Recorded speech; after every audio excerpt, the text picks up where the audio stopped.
Shri Venkateswara gold తాకట్టులో ఉన్న మీ బంగారాన్ని విడిపించి కొనబడును.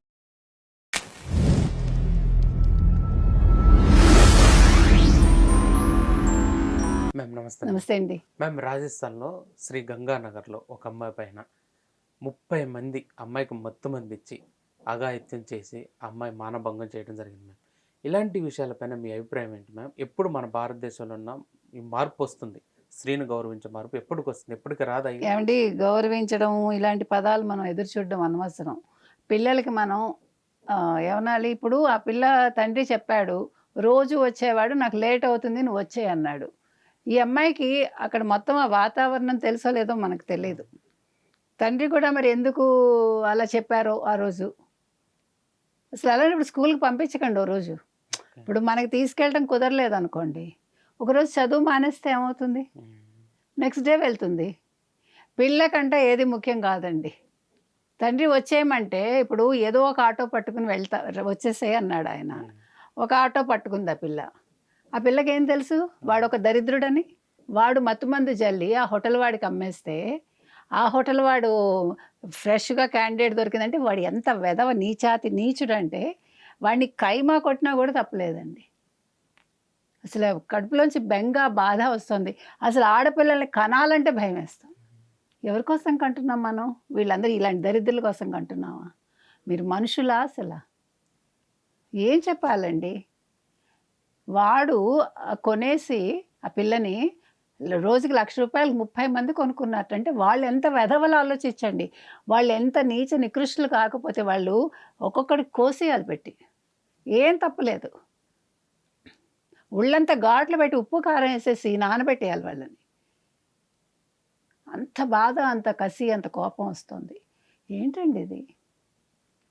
అమ్మాయిని 5 రోజులు పైగా మత్తు ఇంజక్షన్లు ఇచ్చి, పైగా నొప్పి తెలియకుండా ఇంజక్షన్లు ఇచ్చి, అసలు ఆ పిల్ల మనిషా లేకపోతే ఏదైనా వస్తువా, లేకపోతే ఒక జంతువా? జంతువు కంటే హీనంగా చూశారు మొన్న అడిగితే. ఎవరిని నమ్మాలి? సొంత వాళ్ళని నమ్మడానికి లేదు, కజిన్స్ నమ్మడానికి లేదు, బాబాయిలు నమ్మడానికి లేదు. అసలు ఆడపిల్లల్ని ఏం చేయాలి? ఆ పిల్ల పోనీ ప్రతిఘటించడానికి ఆ పిల్లకి తెలియదు కదా వాడు మత్తుమంది చల్లేశాడు. దయచేసి పిల్లలకి చదువు చెప్పించేటప్పుడు మీరు కూడా ఉండగలిగితే తీసుకెళ్ళండి. లేదు ఏం చేయాలని ఆలోచించండి. పరిష్కారాలు దొరకట్లేదండి. ఇప్పుడు వాడు ఆ యజమాని పారిపోయాడు. వాడు ఆ పిల్లని రోడ్డు మీద పడేస్తే ఎవరో చుట్టాలు చూసి హాస్పిటల్లో అడ్మిట్ చేశాక హోటల్ వాడి గురించి చెప్తే ఆ హోటల్ ధ్వంసం చేశారు. వాడు పారిపోయాడు. వాడిని పట్టుకోవాలి. ఇలాంటి వెధవలు ఎక్కడున్నా ఇలాంటి పనులే చేస్తారు. వీళ్ళని వదలకూడదండి. వాడిని ట్రేస్ అవుట్ చేయాలి. పోలీసులకు తెలియకుండా ఉంటుందా వాడు ఎక్కడ ఉంటాడో? ఇవన్నీ కూడా కుమ్మక్క అవుతున్నారా ఏంటి అని కూడా చూడాలి. ఎవరిని నమ్మడానికి లేకుండా ఉంది. నేను అనేది పిల్లల్ని పిరికిమందు పోయమని నేను చెప్పట్లేదు. ఎదిరించే సత్తా నేర్పించండి. కరాటే కానీ, లేదు సెల్ఫ్ డిఫెన్స్ అనేది నేర్పించండి. 1. 2, ఇలాగా ఆటోలెక్కి వెళ్ళే బదులు వెయిట్ చేస్తాను నాన్న అని ఉంటే పోయి ఉండేది. ఇప్పుడు అమ్మాయి కోలుకోవటానికి ఎన్ని సంవత్సరాలు పడుతుందండి? తల్లిదండ్రులకు ఆ వేదన. ముందు అమ్మాయి కోలుకోవడం పక్కన పెడితే చుట్టుపక్కల వాళ్ళ కళ్ళు, వాళ్ళ చూపులు, అవునా? ఫస్ట్ అది ఆలోచించండి మీరు. ఏం చేయాలి? ఆడపిల్లల్ని కనాలా వద్దా?